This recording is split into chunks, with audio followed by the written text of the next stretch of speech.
Let's get to our next guest. He's here at Bloomberg's London headquarters today to talk Libor and benchmark rate reform. He's taken on some of the most high-profile positions in the City of London, including Deputy Governor of the Bank of England and head of the Prudential Regulation Authority, before then becoming Chief Executive of the Financial Conduct Authority. Well, Andrew Bailey, welcome to Surveillance. Always a pleasure to catch up with you. You were here at Bloomberg headquarters a year ago, talking about Libor. Yes. What is the next step for Libor? Well, there's always a sense it's July, so we must talk about Libor. But what I want to do, and I'm going to talk this morning about what progress we've made over the last year, particularly about the progress in launching risk-free rates around the major currencies, sterling and dollar being the examples where most progress has been made in recent months.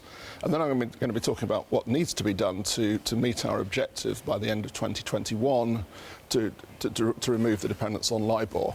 And I'm going to make the comment that we've made good progress, but the pace is going to have to pick up from now onwards. And this is part of a big international endeavour. So today we've also got a big event in the US which the CFTC are holding.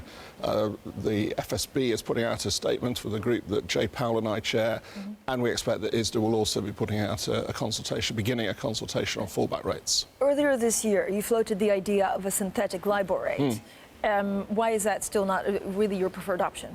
Well, what we're saying, and what I'll be saying today is, our preferred option, frankly, is that we have the sort of the replacements in place, the risk-free rates. And one of the points I'm going to be making today about is the role of overnight rates and the role of a term structure and the difference between derivatives markets and cash markets.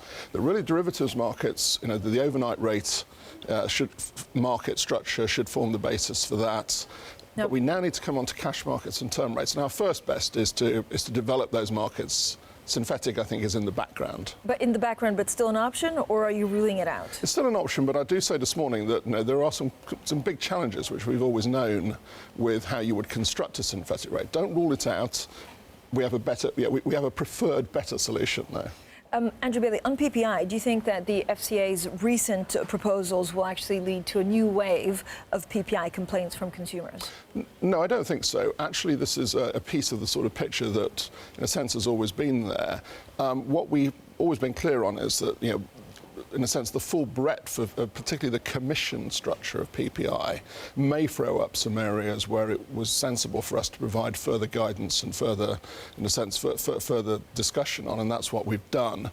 And we picked this one area which is really about sort of, in a sense, continuing commission post-sale as an area where we felt with a year or so to go, just over a year to go, it made sense for us to give more guidance. So you don't have an estimate of how much banks would have to pay out in extra? Well, I don't, but I would say that some of the numbers that have been floating around are quite well in excess of anything we could generate on the back of our envelope.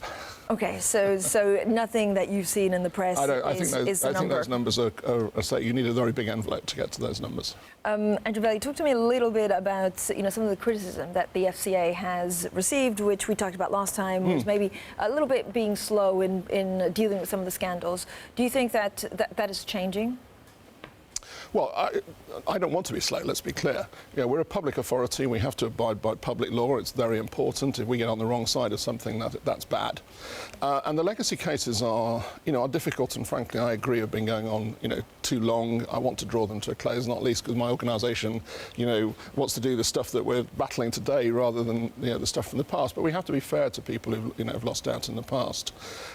I would make one other observation. I'm not the only person to make this observation. We live in a world today of vastly more information and data. So when we take an investigation, the one thing you can guarantee is we're going to be hit with vastly more information and data from our discovery processes than we used to be. And we have to deal with it.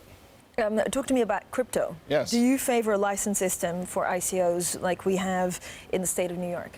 So we've got a task force with the Treasury and the Bank of England. We're looking very much. I talk a lot to the US. I talk a lot to the SEC. Had a lot of interesting discussions with Jay Clayton about this. One of the things I like about the way Jay describes how he does his systems is quite purposive.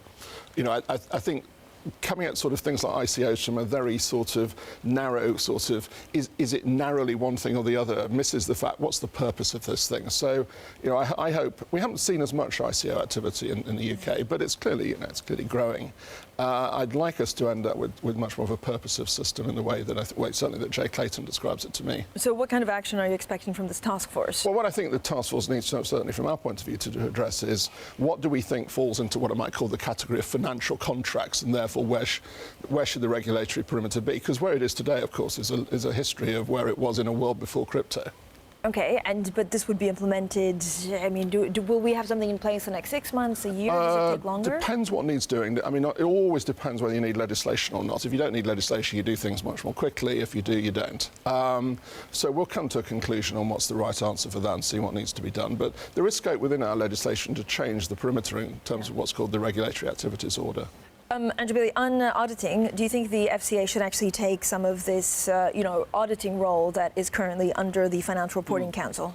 No, I think that the work that John Kingman's doing, and John and I have talked a number of times about it, I think really the first question to address is how to make sure we have robust regulation of auditing in this country. I don't think it's about sort of who has it.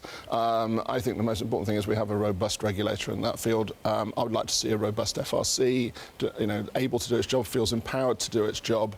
I think that's the best outcome. Final question on Libor, because you're here to talk about Libor. How much support do you get from what you're trying to do with Libor? Well, we get a lot of support on Libor. I think there's a very big consensus, and I think there's a very big consensus around the fact that, and I'm going to say in the speech, Libor isn't doing what it was set up to do anymore. It's not moved on with the markets in many ways, and this is the exciting thing about the last year, that we've seen the risk-free rates come into play. They're being traded, they're being quoted. The central banks have now expanded them, in a sense, made them more robust. That's a great thing. I'm really pleased about that.